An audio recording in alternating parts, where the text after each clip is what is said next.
Marshmallow Fanboy back with another review. This time of Fallen Thor from the Marvel Legends series Controller Build-A-Figure Wave. I call him the Fallen because I think that was his actual title when he became a herald of Galactus in order to fight a bigger threat. And that bigger threat isn't the controller's head, which is barely stuffed in here with all the giant chunk of humanity that is Thor and the bird and the hammer and the effect.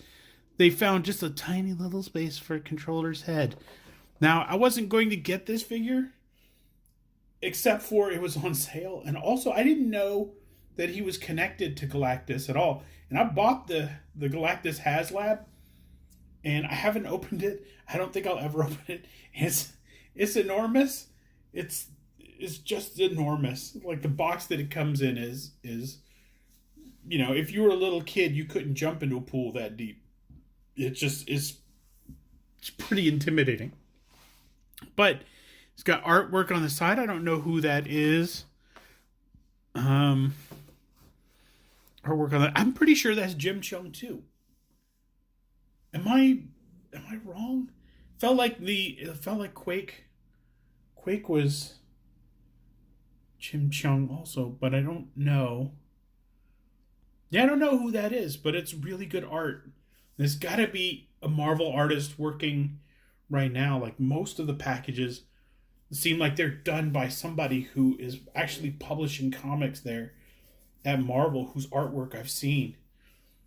But yeah, Thor does the unthinkable when he becomes the newest Herald of Galactus, aligning with the Great Devourer to stop an even greater threat. So not only did he have a controller piece, and arguably the most important, his head. I won't say the most important. If you're missing any part of controller, you're missing controller, pretty much. But he's an important character to have to put him together. But also he's a Herald of Galactus, and I didn't know that. And I have the Heralds 2-pack from Hasbro, the Hasbro exclusive one, and I have Galactus, and of course Galactus came with a bunch of Heralds. And I found a Fallen Silver Surfer, which was a Walmart exclusive. So I'm getting a lot of the things that are connected to Galactus, or are as a result of Galactus. So why wouldn't I have this Thor? So I'm grateful to have it. I'm super grateful it was on sale. I'm very good, because these things are $25 a piece now, and I just I'm getting less and less of these than I used to. But let's take him out of his package. Let's take a closer look at Thor.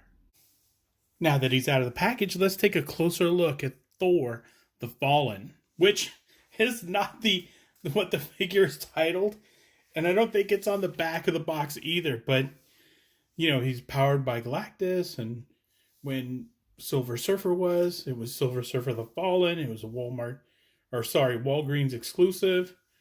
And this one, in this case, is obviously imbued with the power cosmic, via the hammer, probably. But that's neither here nor there. I didn't read the books that the figure was based on, but the figure is awesome. So let's go over him. First, he comes with one grip for the hammer, one grip for a random bird. We are fists for punching. He comes with one fine feathered friend. Awkward. Awkward. And he got one in his hand. I sort of balanced in his hand. It's not attached to anything.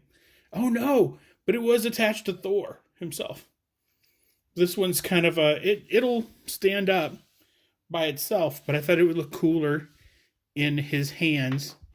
The other Raven didn't seem to have anywhere to put anything on. Like, it didn't have a hole or anything.